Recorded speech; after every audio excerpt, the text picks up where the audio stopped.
Magandang araw po sa inyo, Kuya Barry. Itago niyo na lang po ako sa pangalang Kriza. Nagtatrabaho po ako sa isang pharmacy. Bali 24/7 po ito.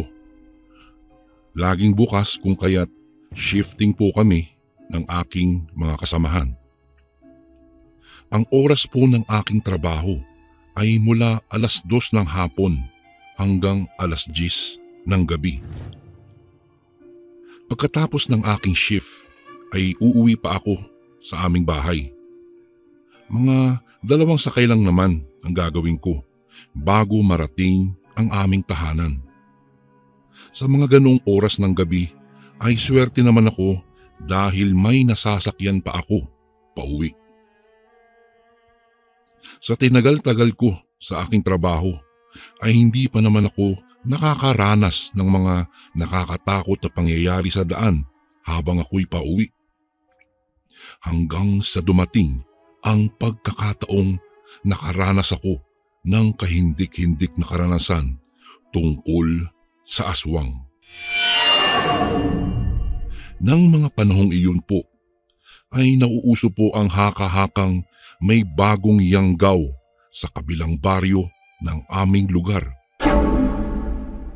Noong una ay hindi naman ako naniniwala sa mga sinasabi ng aking mga kapitbahay dahil hindi ko naman nakikita o nararanasan ito. Maraming mga kapitbahay kasi namin ang nagsasabi sa akin na mag-iingat daw ako dahil baka matsyempohan kong matambangan nito sa daan. Tanging pagtango na lang ang aking naisasagot sa kanila para naman wala na silang ibang sabihin pa sa akin. Isang araw, pagkatapos kong mag-ayos ng aking sarili ay nagpaalam na ako sa aking mga magulang. Papasok na kasi ako sa aking trabaho. Pagkalabas ko ng aming bahay ay nakasalubong ko si Aling Melchora, isa sa mga kaibigan ng aking ina. Chris, hindi ba't gabi ka na kung umuwi? Mag-iingat ka sa daan ha? Alam mo naman siguro ang bali-balita tungkol sa mga bagong yanggaw sa kabilang baryo. Maraming hayop na kasi ang nabiktima nito, nawakwak ang tiyan at nanunuyot ang dugo. Mahabang wika nito sa akin. Hindi muna ako nakasagot kay Aling Melchora dahil hindi ko alam kung ano ang aking sasabihin. Subalit, kalaunan ay sumagot na rin ako na mag-iingat na lang ako sa aking daan. Nagpasalamat din ako sa kanya at nagpaalam na mauuna na po ako. Napapailing na lamang ako habang papalayo ako sa kanya. Naiisip ko kasing ang tanda na nito para maniwala pa sa mga ganoong bagay, gayong hindi naman niya nakikita. Nakarating naman ako sa pinagtatrabahuhan ko. Kaagad rin akong nagsimula sa aking trabaho dahil marami na ang bumibili noon.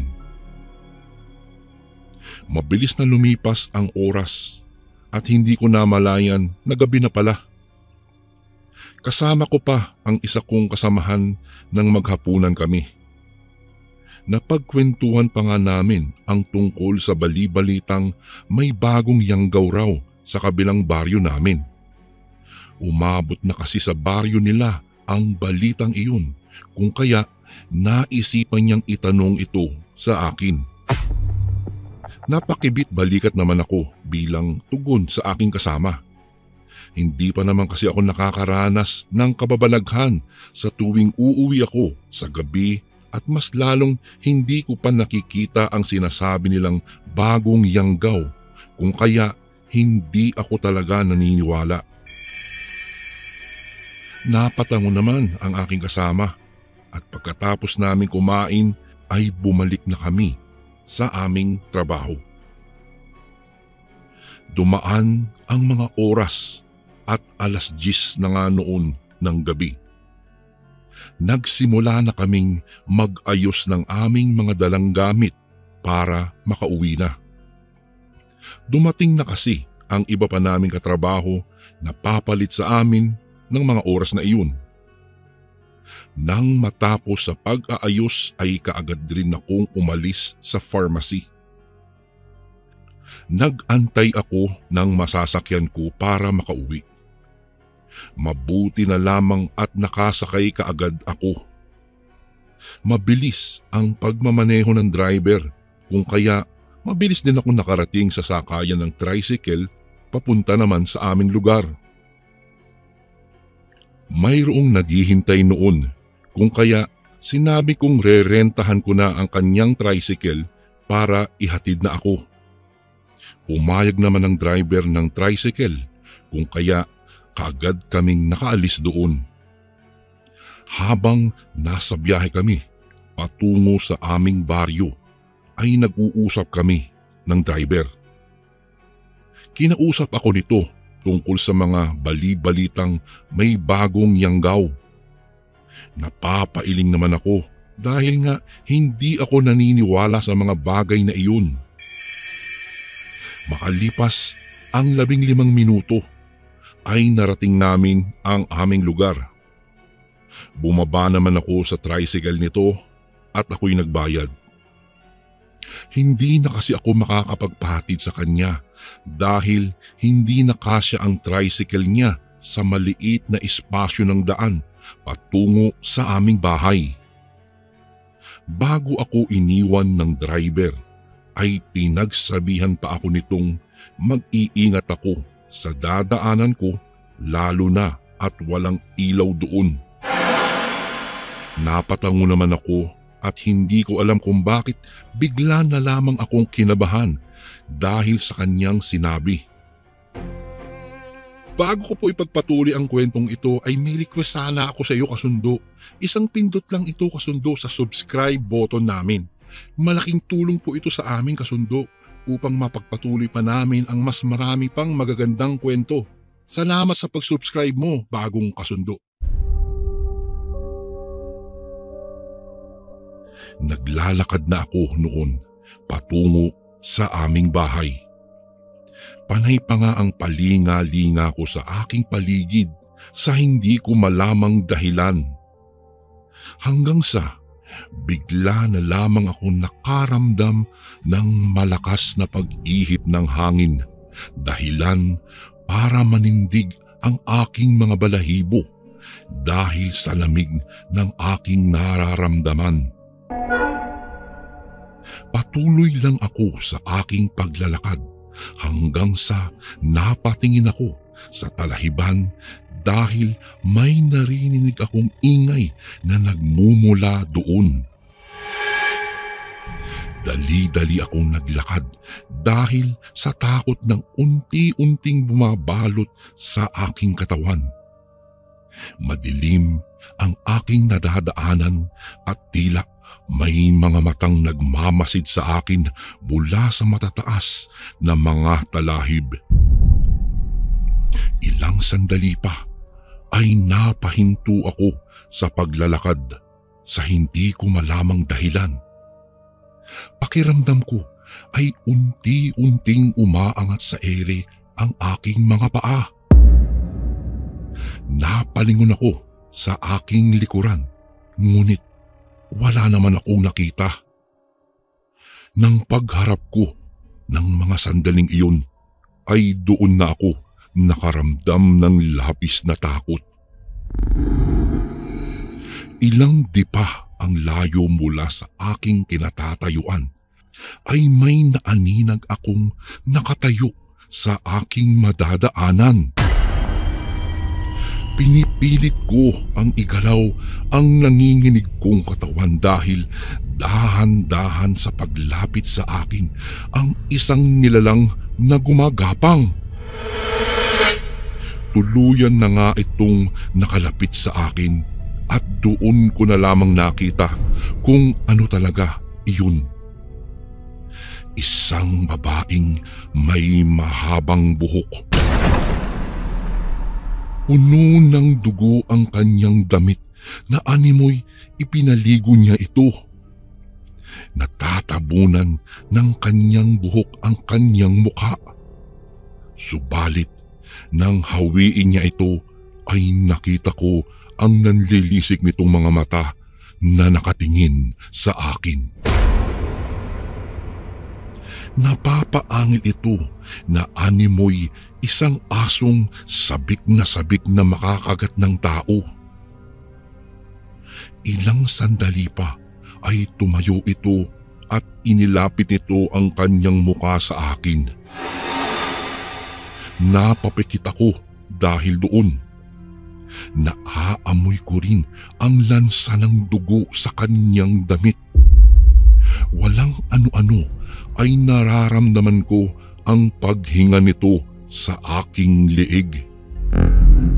Handa na ako doon sa mga susunod pa niyang gagawin. Subalit, laking gulat ko na lamang nang bigla na lamang tumahimik ang aking paligid. Hindi ko na rin ramdam ang hininga nito sa aking liig, kung kaya napamulat ako ng aking mga mata. Wala na nga ito sa aking harapan. Nagpalinga-linga ako sa aking paligid at nanlaki ang mga mata ko nang makita ko ang babaeng iyon na mabilis na tumatakbo patungo sa talahiban. Ilang sandali pa ay naglaho na ito. Hindi ko naman mapigilan ang aking sarili na matumba dahil sa panginginig ng aking tuhod. Ilang segundo rin akong napaupo bago ako tuluyang nagpatuloy sa aking paglakad pauwi. Hindi ako makapaniwala ng mga oras na iyon na totoo pala ang tungkol sa bali-balitang may bagong yanggaw sa kabilang baryo. Marahil ay siya na nga iyon, pero laking pasasalamat ko at hindi ako ginawang biktima nito. Nakauwi na ako sa aming bahay noon at kaagad akong nakatulog. Kinaumagahan, nang magising ako ay narinig ko ang aming mga kapitbahay na nag-uusap-usap tungkol sa bagong yanggaw at sa bagong biktima nito, isang kambing na pagmamay-ari ng asawa ni Aling Melchora. Naging tikom naman ang bibig ko tungkol sa nangyari sa akin. Simula nang maranasan ko ang bagay na iyon ay naniwala na ako sa aswang. Tuwing gabing uuwi ako galing sa trabaho ay labis na akong nag-iingat. May dala na rin akong flashlight at saka asin na isinama ko na sa aking baunan. Iyon lamang po ang unang naging karanasan ko at hindi na nasundan pa. Hanggang sa bigla na lamang nawala na ang balita tungkol sa bagong yanggaw sa kabilang baryo at hindi na naulit pa ang nangyari sa akin nung gabing iyon. Kuya Barry, hanggang dito na lang po ang aking kwento. Salamat po sa oras ng inyong pakikinig.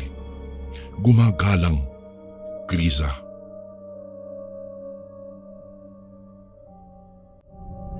Magandang araw po, Kuya Barry.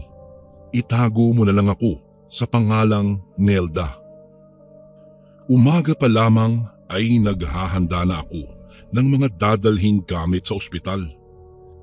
Na-confine kasi ang ate kong kapapanganak pa lamang. Biglaan siya kasing dinugo na dahilan kaya nataranta sina mama at ang aking papa. Mabuti na lang, nariyan sina kuya at ang kanyang asawa. Sila muna ang nagbantay sa anak ni ate na aking pamangkin. Sabi kasi ng kumadrona, may ganyan daw talagang mga anak, lalo na kapag nahihirapang mag-labor. Ang kanyang pagod ay lumalabas sa pamamagitan ng dugo. Yung iba nga ay hihimatay na at pinagtutulungan ng hilutin para bumalik sa huwisyo. Sa kaso ni ate, tumaas yata ang kanyang dugo dahil sumabay sa panganganak niya ang balitang nakipagtanan ang lalaking nakabunti sa kanya sa iba. Kaya naman, nagkagulo tuloy kami nang atakihin bigla si ate. Wala kaming magagawa. Sadyang naglipana na ngayon ang mga paasa at manluloko. Ang pagkakamali lang ni ate ay minahal niya si June kahit pa alam niyang marami itong babae. Ang tanging ipinagpapasalamat na lang namin ay lumabas ng maayos at malusog ang kanyang anak na babae. Iyon nga lang, bumawi kay ate ang tensyon nang isugod namin siya doon sa ospital. Ako ang nakatokang magbantay buong araw hanggang bukas dahil Sabado naman at wala akong pasok.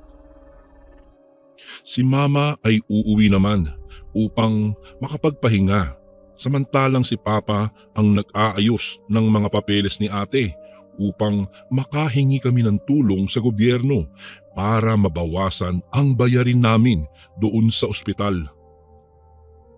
Mahirap lang naman kami at walang inaasahan kundi ang kakarampot na kita namin sa pagsasaka.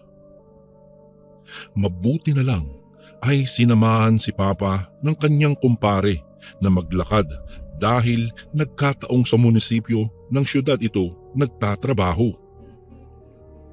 Pagkarating ko sa ospital, agad akong pumasok sa silid na nakatalaga sa aking ate.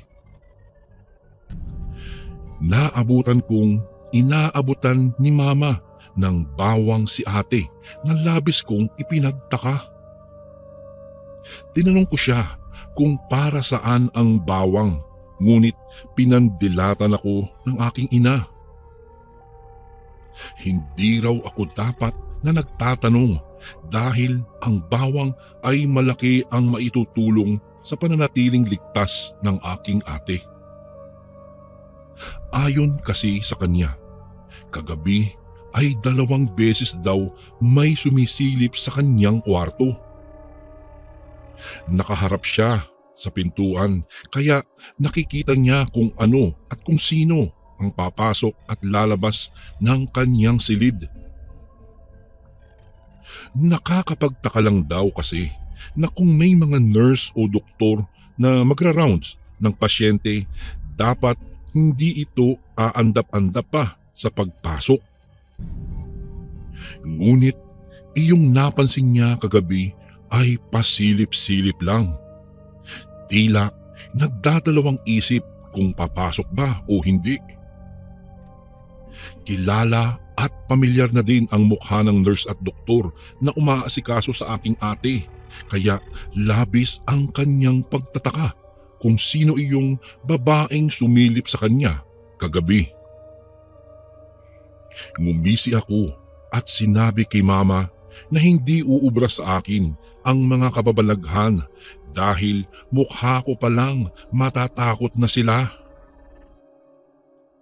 Siyempre ay hindi naman iyon totoo at binibiro ko lamang sila para gumaan ang sitwasyon. Batid kong nasa kalungkutan pa ngayon si ate at kailangan niya ng mapaglilibangan. Ang tanging pag-alaya na lang niya ng atensyon ay ang kanyang anak na lang. Sabay kaming kumain at nang matapos ay nagpaalam na si mama. Kaming 2 na lang ni ate ang naiwan, kaya naman nagpasya akong pinagpahinga ko na lamang siya. Matuling lumipas ang ilang oras hanggang sa nagtanghalian na kami at naghapunan. Kinagabihan, lumabas ako saglit at nagtungo sa kantin upang bumili ng tinapay. Napalingon ako sa 3 nag-uusap na nurse na umagaw sa aking atensyon. Naulinigan ko kasing nag-uusap sila tungkol sa mga aswang. Sampit ng isa, may usap-usapang doktor daw sa loob ng ospital ang naka-duty sa gabi at dumadalaw sa mga ward. Bago ko po ipagpatuloy ang kwentong ito ay may request sana ako sa iyo kasundo. Isang pindot lang ito kasundo sa subscribe button namin. Malaking tulong po ito sa amin kasundo upang mapagpatuloy pa namin ang mas marami pang magagandang kwento. Salamat sa pag-subscribe mo, bagong kasundo. Pinagdududahang aswang ang nasabing doktor dahil may nakasabay daw sa kanyang isang nurse papunta at pauwi sa ospital na sa isang tahimik at walang katao-taong lugar bumaba. Nagtataka nga ang mga konduktor at driver, ngunit sa tuwing sisilipin nila ang babaeng bumaba ay nawawala ito sa kadiliman. Ang ginagawa daw ng mga ito ay papaharurutin ang sasakyan matapos magreklamo ang mga pasahero na sa tapat pa talaga sila ng malaking puno ng balete huminto. Ang nakakatakot pa, sumisilip pa ito sa mga pasyenteng balak nitong balikan sa kabilugan ng buwan upang dalhin sa kanilang baluarte upang lantakan ng aswang. Naalala ko ang sinabi ni ate at bigla akong ninerbiyos.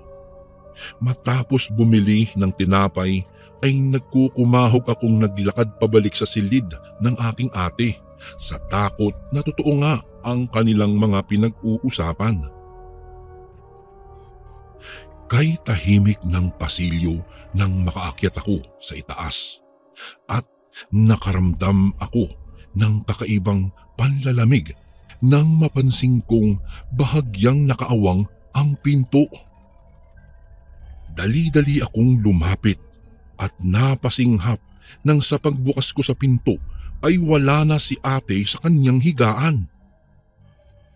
Sapo ang dibdib na nagpalingon-lingon ako sa paligid at halos lumuwa ang puso ko sa aking ribcage sa labis na kaba. Paano na lang kapag totoo ang sinasabi ng mga nurse? Agad akong lumabas para sana tumawag ng tulong, ngunit nakita ko si ate na dahan-dahang lumalabas mula sa ilalim ng kama. Namumutla ito at nanlalamig na sa tingin ko ay dumoble pa dahil sa labis niyang takot. Inalalayan ko si ate at tinanong ko kung ano ang nangyari na agad naman niyang ikinasapo sa dibdib. Alam niyang lumabas ako kaya hindi siya natulog. Maayos ang pagkakalapat ng pinto nang bigla na naman itong bumukas at may sumilip daw na babaeng pang-doktor ang damit. May eyeglass at kakaiba ang ngiti. Pakanta-kanta daw itong pumasok sa loob ng kwarto, kaya naman nagmadaling bumangon si ate. Napaatras umano ang babae sa pag-aakalang tulog siya, kaya lumabas ito at patay mali siyang naglakad papalayo. Si ate naman ay pinilit makabangon at nagtago sa ilalim ng kama dahil nga sa takot na muling bumalik ang babae.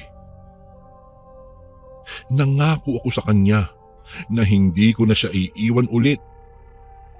Kaya nang mag-rounds ang doktor na siyang nakatoka kay ate ay sinabi namin iyon. Napamulagat siya at sinabing mabuti at hindi daw nakuha ng aswang ang aking ate. May gumagala daw talaga sa ospital ng ganoong oras, kaya kung maaari ay huwag iwanan ang mga pasyente. Maaaring lansihin nila ang mga nagbabantay at naghahanap lang ng pagkakataong makuha ang pasyente. Aniya, ang mga aswang na iyon ay ang tinatawag na aswang na gala. Iyong uri ng aswang na ang kinakain ay iyong may sakit. Sa kaso ni ate, baka binabalik-balikan siya kasi nga nagdugo siya at mabangong mabango iyon sa mga aswang na gala. Dapat maging mapagmatsyag kami sa paligid dahil may nangyari na daw ganoon dati na pinasok ng isang aswang na nagkukunwaring isang doktor ang silid ng pasyente. Tinurukan ito ng pampamanhid at isinakay sa wheelchair. Buong akala nga daw ng mga kasamahan ay dadalhin lang ang pasyente sa ibang silid, ngunit hindi na ito nakita pa. Kaya naman, ikinuwento ko din iyon sa aking ina nang muli siyang dumating kinabukasan. Tinanong niya si ate kung hindi raw ba ito inihiwalay ang ibinigay niyang bawang. Umiling si ate at sinabing nasa bulsa niya ang bawang kaya napahinga ng maluwang ang aking ina. Ayon sa kanya, isa ang bawang sa pinangingilagan ng aswang dahil pangontra iyon laban sa kanila.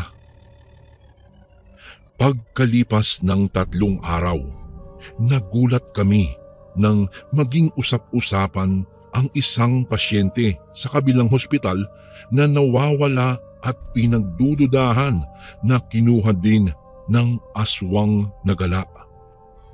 Hanggang dito na lang po ang aking kwento. Maraming salamat po sa pagbasa ng aking email. Gumagalang, Nelda.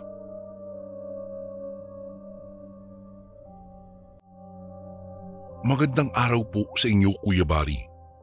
Ako po si Kai, isang factory worker dito sa Bulacan. Halos 5 taon na rin po ako dito. Hindi rin kasi ako nakapagtapos kaya nagtiyatyaga po ako dito bilang tagapak ng mga sitserya. Baka kasi kung mamili pa po ako ay wala na akong mahanap pang trabaho.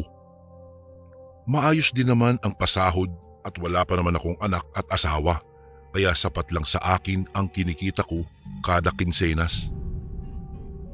Ang ibabahagi ko nga pala sa inyong kwento ay tungkol sa karinderya na kinakainan ko sa dating boarding house na tinutuluyan ko noong nagsisimula pa lamang po ako sa trabaho.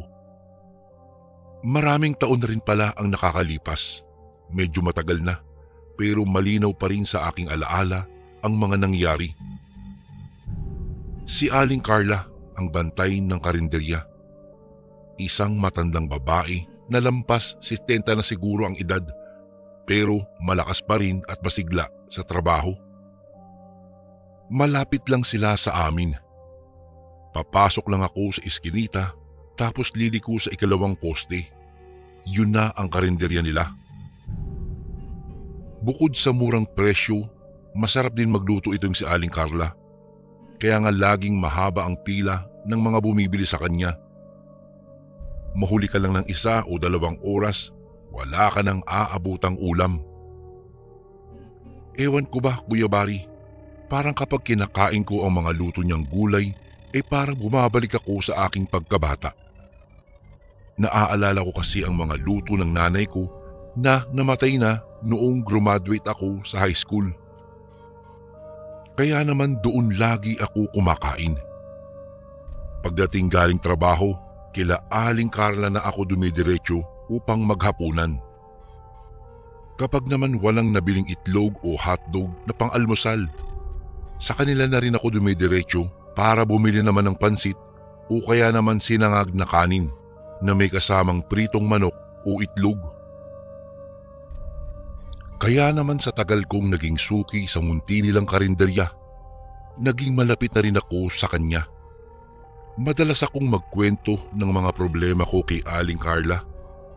Tapos bibigyan ako ng pangmagulang na payo na laging hinahanap-hanap ko kahit hanggang ngayon. Sa halos 2 taong kong kakilala si Aling Carla, itinuturing ko na siyang ikalawang magulang. Hindi ko alam kung bakit pero malapit ang loob ko po sa kanya, Kuya Bari, at siguro itinuturing din niya akong anak-anakan. Nasa ibang lugar kasi ang mga totoo niyang anak kaya mag-isa na lang siya sa kanyang buhay. Adobong baboy ang paborito kong orderin sa karinderya nila. Napakasarap ng pagkakaluto. Hindi nagbabago ang lasa. At dahil nga laging ubos ang paninda, sigurado akong laging sariwa ang inihahain nilang karne kinabukasan. Isang beses, habang pauwi mula sa trabaho, ay naipit ako sa dami ng pasahero na nasabayan ko.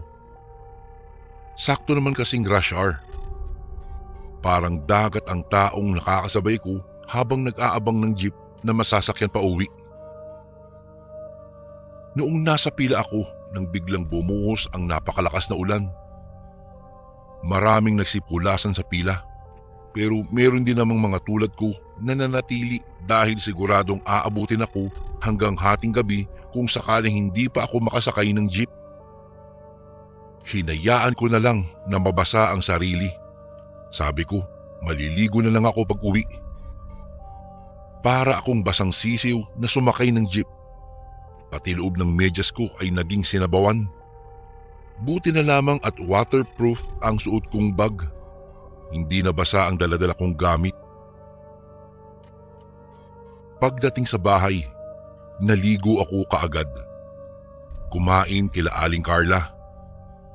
Nakipagkwentuhan saglit habang inuubos ko lang ang natira sa kaha ng yosi na dala mula pa sa trabaho at saka umuwi na para maagang makatulog. Kinabukasan, hindi na ako makabangon. Ang sakit ng katawan ko at puno ng sipon ang aking ilong. Tinatrangkaso pala ako. Para akong nagbabagang uling sa init. Buti na lang at may naitago pa akong gamot kung kaya't hindi ko na kailangan pang lumabas upang bumili. Absent na naman ako. Tiyak kong galit na naman yung manager ko. Paano ba naman? Bawas na naman ang tao niya. Nagkukulang na nga kami sa trabahador.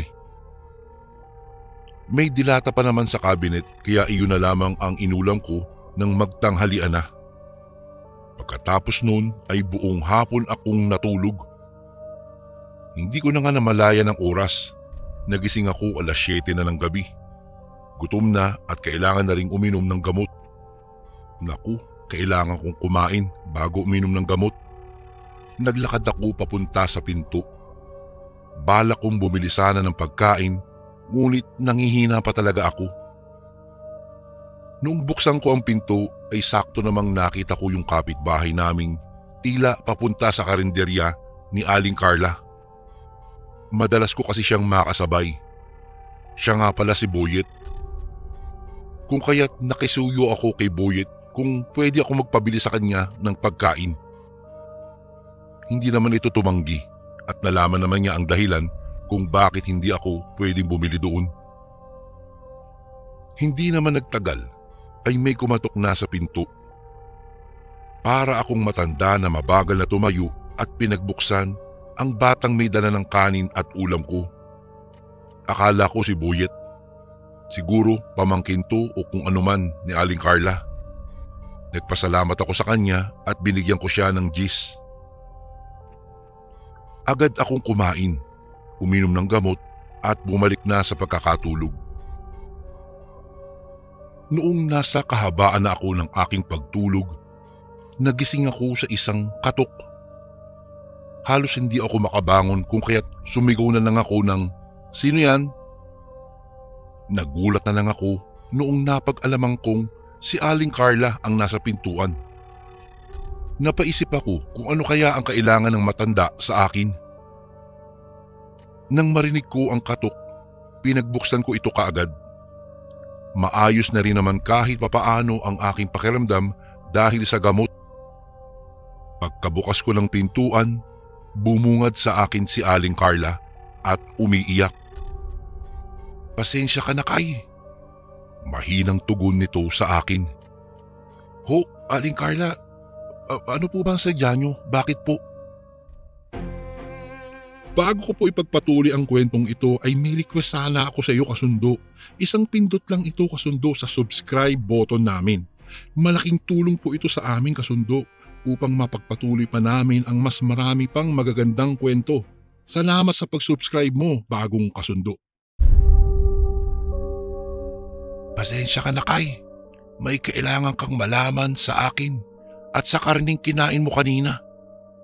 Makinig kang mabuti sa akin. Upo. Pinapasok ko si Aling Carla at pinaupo. Huwag kang matatakot sa sasabihin ko, Kay. Pero aaminin ko sa iyo ang buong katotohanan. Aswang ako. Biro po ba yan, Aling Carla? Hindi, Kay. Totoo. Totoo ang sinasabi ko. At sa iyo ko lang ito sasabihin. Dahil malapit na rin naman tayo sa isa't isa. Parang anak na rin kasi kita. Aswang ako, Kay. Mula ako sa Leyte. Lumipat dito nang paalisin kami ng mga tao doon sa dati naming tinitirhan. Kaya dito na ako napadpad. Huwag kang matakot, Kay, dahil hindi ako masamang aswang. Tulad ninyong mga tao, gusto ko rin namang mabuhay ng payapa. Hindi ako makapaniwala sa aking mga naririnig. Nananaginip lang ba ako? Pakiramdam ko sa pagkakataong iyon ay dala pa rin ng lagnat ang mga nangyayari at talagang panaginip lang ang lahat. Nakatulala lang ako kay Aling Carla at muli itong nagsalita. Isa sa mga naisip kong negosyo ay ang karinderya. Tutal, magaling naman talaga ako magluto simula pa lang pagkabata.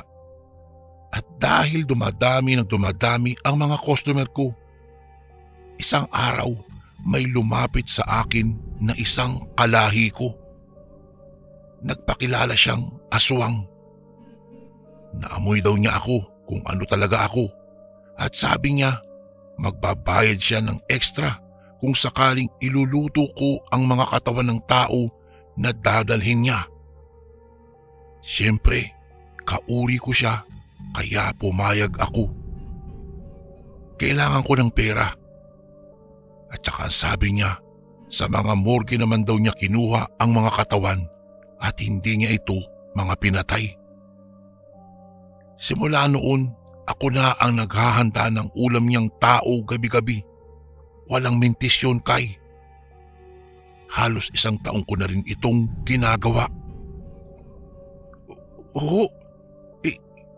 Aling Kay, ano bang gusto niyong sabihin sa akin? Ay, nagkamali ako. Naibigay ko sa iyo ang pagkain na dapat ay para sa mga aswang lang na customer ko. Laman ng tao ang kinain mo, Kay. Halos malusaw ako sa aking kinatatayuan sa aking mga narinig. Hindi pa tapos magsalita si Aling Carla ay nasa lababo na ako at nagsusuka. Pilit kong iniluluwa lahat ng karning nakain ko noong gabing iyon. Naramdaman ko rin ang pagkahilo na dala siguro ng trangkaso ko. Sa likod ko ay nakatayo si Aling Carla. Paulit-ulit binabanggit ang paghingi ng paumanhin na para bang mababago nito ang nangyari. Aling Carla, umalis na po kayo. Mahinahon kong sabi kahit sa loob ko ay parang sasabog na ako sa galit. Hindi ko alam na sa buong buhay ko makakaranas ako na kumain ng tao. Pasensya ka na talaga, Kay. Sinabi ko lang ito sa iyo dahil itinuturing kitang anak dito sa lugar na ito. Aalis na ako, Kay. Paalam. Lumabas na si Aling Carla.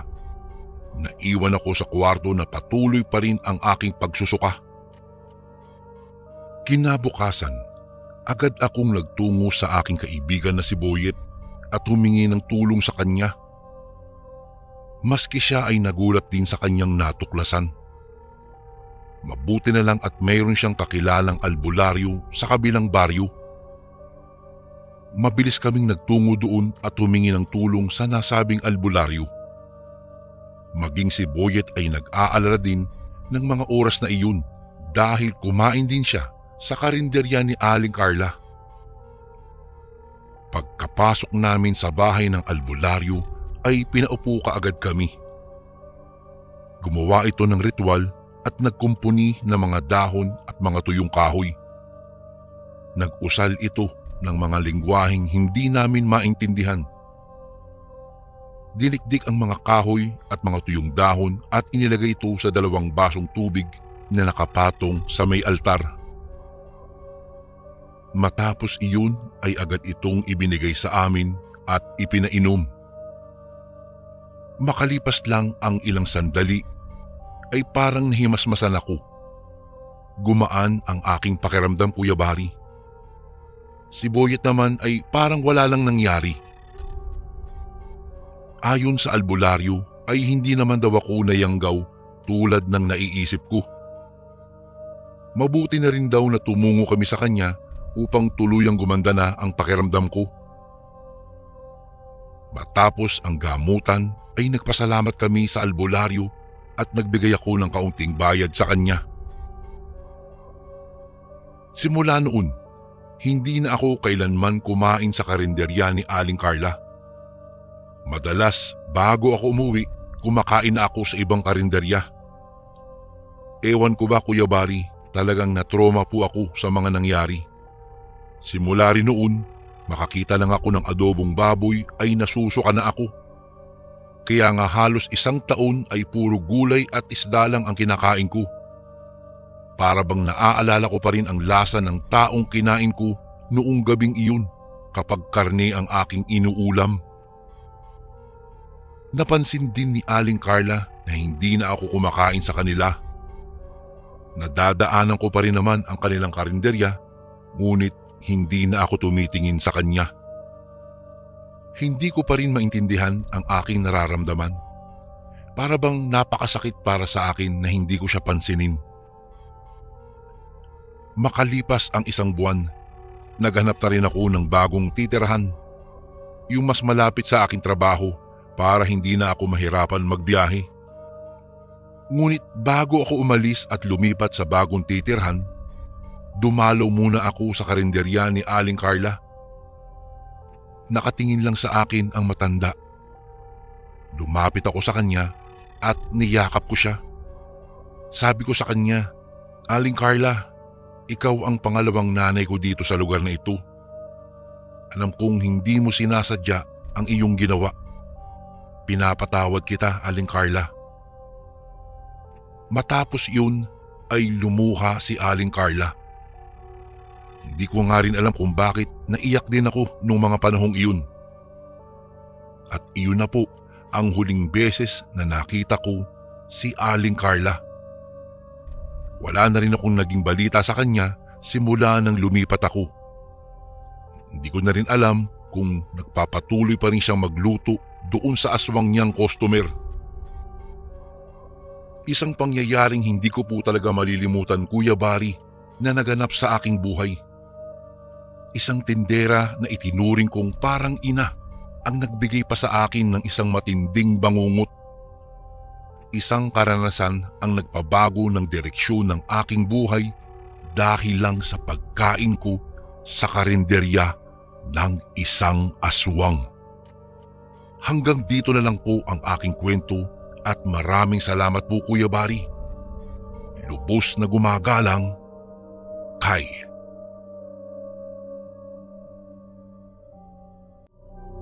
Magandang araw sa iyo, Kuya Bari. Nais ko na sanang ibahagi sa channel nyo ang kwentong ito. Kuya Bari, itago mo na lang ako sa pangalang Rafi. Ang kwentong aking ibabahagi sa inyo ay nangyari noong minsang mayroon kaming babuyan. Ito ang kaganapang magpasa hanggang ngayon ay hindi ko pa rin maintindihan at halos hindi ko mapapaniwalaan. Noong mga panahong nangyari ito ay mayroon nga kaming babuyan. Sa pagkakatanda ko ay 2 inahing na baboy ang mayroon kami at lahat sila ay buntis. Tuwang-tuwa pa kami ng aking ama dahil ilang buwan na lang ang lilipas ay alam naming manganganak na iyon. Dapat alagaan natin ito ng mabuti para kahit papaano ay hindi masasayang ang ilang buwan nating paghihintay. Saka dapat nating mabawi ang natalo natin ng mga nagdaang buwan. Wika ng aking ama sa akin. Napatango na lang ako sa kanya at sinabing sisiguraduhin na lang naming walang mamamatay sa mga biik na iluluwal ng aming mga baboy. Pinagplanuhan pa namin ng mga sandaling iyon kung saan namin ipupwesto ang inahing baboy namin kung sakali. Kinagabihan, sa hindi ko malamang dahilan ay hindi ako makatulog. Napakaalinsangan ng panahon kung kaya nagpasya akong bumangon at saka buksan ang bintana ng aking silid. Pagkabukas ko ng aming bintana ay tumambad sa akin ang aming babuyan. Napatingin ako roon at agad akong nakaramdam ng kilabot noong mapansin kong may gumagalaw sa bahaging iyon. Noong una ay hinayaan ko na lamang dahil baka aso lang iyon. Hanggang sa nagtaka na lang ako dahil sunod-sunod ang nagiging pag-igik ng mga iyon. Ano kayang meron? Bakit kaya nag-iingay ang mga alaga namin? Tanong ko sa sarili ko. Patuloy pa rin ako sa pagmamatiyag. Walang ano-ano. Para akong binuhusan ng malamig na tubig noong may makita akong 4 na mapupulang mga mata. Ito ay malapit lang sa kulungan ng aming baboy. Mukhang hindi lang aso. Parang kung ano yan. Dali-dali akong pumunta sa kusina at pagkatapos ay kinuha ko ang itak ng aking ama. Noong nasa kusina na ako ay mas lalo pang lumakas ang igik ng aming mga alaga. Bago ako bumaba sa aming bahay, nagpasya akong puntahan si tatay sa kanyang silid. Tay, ang mga baboy natin. Sigaw ko para gisingin siya. Subalit, hindi pa rin niya iyon naririnig at hindi siya nagigising. Todo hilik pa siya ng mga sandaling iyon. Sa kadahilanang iyon, bumaba ako ng mag-isa sa aming bahay habang dala ang itak ng aking ama at ang flashlight na kinuha ko sa kanilang silid. Pagkababa ko, agad akong napatitig sa kulungan ng aming baboy. Naroon pa rin ang 4 na nagbabagang mga mata at ang baboy namin ay parang nagwawala at gustong makawala sa kulungan. Inilawan ko ang buong paligid, ngunit ang nakapagtataka lamang noon ay wala naman akong nakikita. Nagpalinga-linga ako at nakita kong patuloy sa pagwawala ang aming mga baboy. Alam kong may mali sa aking paligid kung kaya mas lalo akong nagmatyag. Akmang lalapitan ko na sana ang 2 baboy, subalit bigla akong kinilabutan. Noong itapat ko kasi ang liwanag ng hawak kong flashlight sa bandang likuran ng kulungan ng aming baboy, may nakita akong 2 nilalang. Hindi ko matukoy kung tao sila o hayop, ngunit napakadungis nila.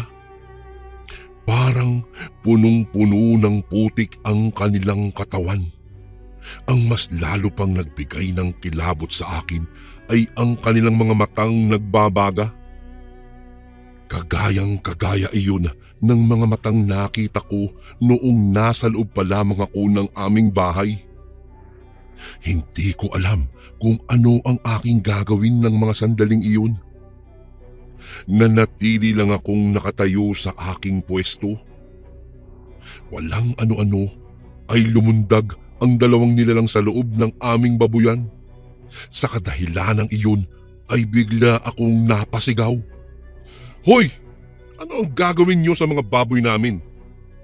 Hindi man lang nakalingon sa akin ang dalawang nilalang. Ilang sandali pa ang lumipas ay nagkagulo sa loob ng kulungan ng aming baboy. Panay ang igik ng aming baboy kung kaya dali-dali akong lumapit sa kulungan nila. Tiningnan ko kung ano ang nangyayari sa baboy namin at halos hindi ako makahinga noong makita ko ang nangyayari. Bago ko po ipagpatuloy ang kwentong ito ay may request sana ako sa iyo kasundo. Isang pindot lang ito kasundo sa subscribe button namin. Malaking tulong po ito sa aming kasundo upang mapagpatuloy pa namin ang mas marami pang magagandang kwento. Salamat sa pag-subscribe mo, bagong kasundo. Umiibabaw ang dalawang nilalang sa isang buntis na baboy. Ilang sandali pa ay nagwala ang baboy, pero hindi iyon nagtagal. Winakwak ng isang nilalang ang tiyan ng aming baboy at saka dinukot ang lamang loob ng aming alaga. Walang pag-aatubiling pinagsaluhan nila iyon at wala silang pakialam kung nakamasid ako sa kanila. Inakma kong pasukin ang kulungan ng baboy subalit hindi ko naigalaw ang aking katawan. Para akong estatwang nakamasid sa kanilang karumal-dumal na gawain noong mga sandaling iyon. Nang maubos na nila ang lamang loob ng aming mga alaga ay mas winakwak pa ng isa ang tiyan noon. Ilang sandali pa ay lumabas ang mga biik mula roon. Hindi ko mapigilan ang aking mga luha sa pagtulo, lalo pa nang makita kong sarap na sarap ang dalawang nilalang na iyon sa pagkain ng biik ng aming mga baboy. Mga aswang kayo! Mga aswang kayo! Demonyo! Sigaw ko, pero hanggang isipan ko lang iyon. Noong maubos na nilang kainin ang mga biik ng aming baboy ay lumipat sila sa isa pang kulungan kung saan naroroon ang isa pa naming buntis na baboy. Nakatingin lang ako sa kanila habang pilit nilang hinahawakan ang nagwawala naming baboy. Nasa ganoong sitwasyon sila noong parang nagbago ang kanilang mga itsura. Naging kawangi sila ng baboy. Subalit parang mas mahaba ang kanilang nguso. Naglalaway iyon habang pilit na itinutumba ang aming baboy. Noong maitumba na nilang dalawa ay agad nila iyong winakwak ang tiyan. Atungal ng atungal ang aming baboy at pilit na nagpupumiglas subalit hindi nila kaya ang lakas ng dalawang aswang. Akmang kakainin na sana ng dalawa ang lamang loob ng aming baboy nang narinig kong napasigaw si tatay. "Rafi, anong ginagawa mo riyan? May mga aswang na umaatake sa ating mga baboy." Sa isinigaw ni tatay na iyon ay doon lang ako parang natauhan. Nagawa kong igalaw ang aking katawan. Nilingon ko ang aming bahay at saka inilawan. Nakita kong pababa na ang aking itay kung kaya hinintay ko siya. "Bakit? Ano nangyari? Hindi ka man lang gumawa ng aksyon?" tanong ni tatay sa akin. Hindi na ako nakasagot sa kanya. Dinig na dinig kasi namin ang ingay ng paghabhab nila. Dahil doon ay kinuha ni tatay ang kanyang itak sa akin at saka sinabihan akong ilawan ko ang paligid. Agad ko namang inilawan ang bahagi kung saan naroroon ang dalawang aswang. Saktong nilalantakan na nila ang mga biik ng aming baboy kung kaya napasigaw si tatay. "Mga demonyo kayo! Anong ginagawa niyo sa mga alaga namin?" Pagkasigaw ni tatay ng mga katagang iyon ay dali-dali siyang pumasok sa loob ng kulungan ng aming baboy kung saan naroroon ang dalawang nilalang. Lumapit na rin ako sa kulungan ng baboy at kitang-kita ko kung paano labanan ni tatay ang dalawang nilalang na iyon. Habang nakayuko ang dalawang nilalang ay tinaga ni tatay ang isa sa kanila. Napaungol iyon, subalit hindi man lang tinablan.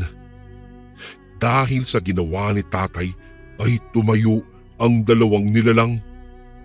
Hinarap ng mga iyon si tatay kung kaya inihanda ng aking ama ang kanyang sarili. Umangil ng malakas ang dalawa, subalit hindi natinag si tatay. "Mga hayop kayo, mambababoy!" Napangisi lang kay tatay ang nilalang. Dahil sa inis ng aking ama ay walang pasabi niyang tinaga ang isang nilalang sa liig. Parang wala lang sa nilalang iyon. Akmang hahawakan sana ng isang aswang si tatay, subalit mabilis niyang tinaga ang kamay noon. Naputol ang mga daliri ng nasabing aswang kung kaya napahiya iyon sa sobrang sakit. Ang isang aswang naman ay nagalit kay tatay. Mabilis siyang gumalaw at saka lumapit para sakalin ang aking ama. Mabuti na lamang at mabilis ding gumalaw si tatay. Tinaga niya sa mukha ang aswang na iyon at tinamaan sa kanyang ilong.